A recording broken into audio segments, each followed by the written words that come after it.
Today, I'd like to continue our journey in the book of Judges as we take a look at the conclusion of chapter 13 and take a look ahead into chapter 14.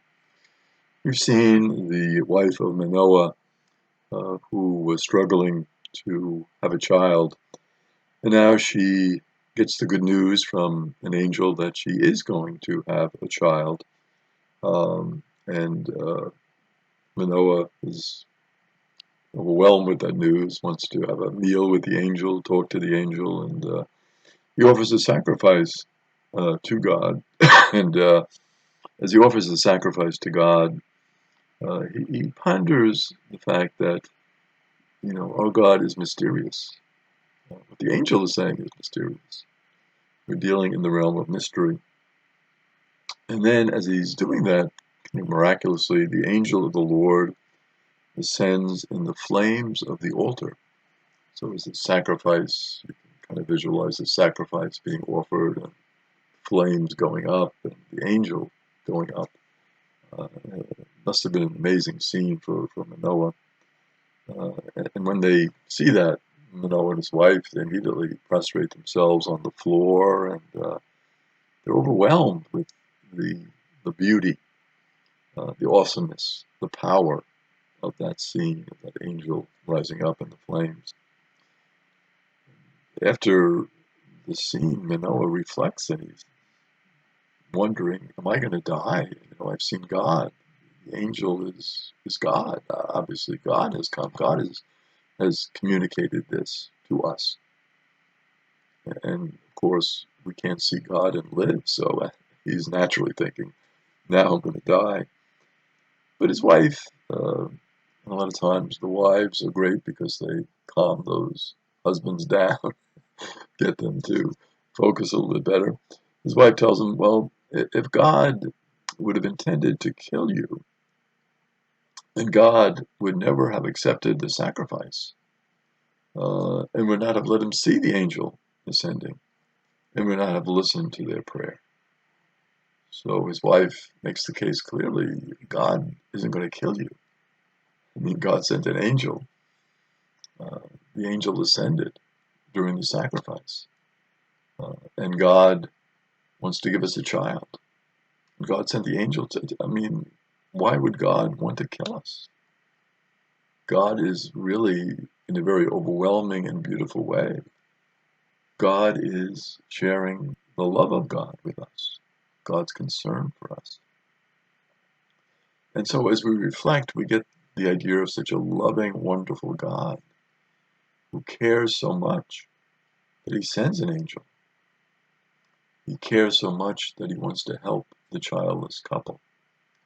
He's going to care so much, ultimately, that this child is going to be a very, very special child. We see this a lot in accounts in the scriptures, both in the Hebrew scriptures and in the Christian scriptures. We see this idea of a special child having a special role in the plan of God and the ceremony that surrounds the announcement about that child. Because that child is going to have a role that is going to be so helpful and so outstanding that there is this wonderful way the news is revealed to people. And in many cases, it's people who think they're never going to have a child at all, starting, of course, with Abram and Sarai. So, again, a beautiful sense of God's love and care.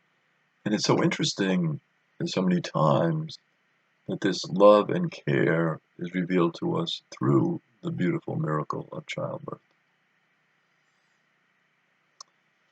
So, after this happened, the woman named her son Samson, and the Lord blessed him, and first stirred him in Manane Dan between Zorah and Eshtaol. So, in this particular area, Samson was stirred by God. Samson felt something very special in terms of his relationship with God. So as the story of Samson progresses in chapter 14 of the book of Judges, we see that Samson desires to take a wife from among the Philistines. Now, not a good thing in many respects, obviously. Philistines have been ruling for 40 years. Not good. Philistines don't believe in God, the God of the Jewish people. Not good. Um, the wife is chosen by Samson, not arranged by the mother and father. Not good. So Samson is violating a lot of the norms in choosing his wife among the Philistines. So naturally, his mother and father object to this, and they want him to take a wife from among his own kinsfolk, from his own tribe. Uh, they feel this is the way it should be.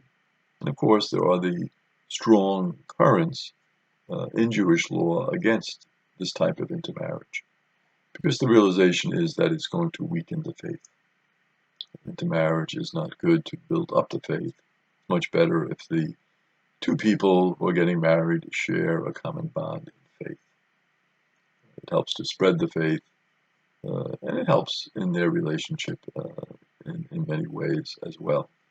So this is what the parents naturally preferred. Samson, though, insists. He says, no, this is what I want. Uh, Commentators look at this and they pose a question. On Samson's part, is this more lust or discernment? And of course, Samson is a young man. And with young people, you're always dealing with that question. Is it a time of passion? Passion is wonderful in a relationship. It can be very helpful in a relationship.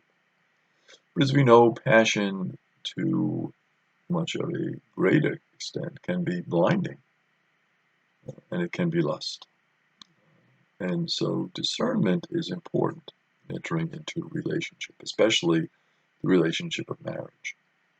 What are the bonds that we share together?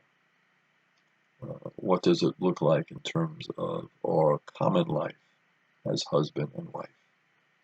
What are the gifts that we can bring together to complement one another and to build a strong family life? This would be a process of discernment. Lust is strong. Passion is very powerful. And so when we look at this initial desire of Samson, naturally we pose the question, is this a question of lust, or is it a true type of discernment? Hard to tell sometimes.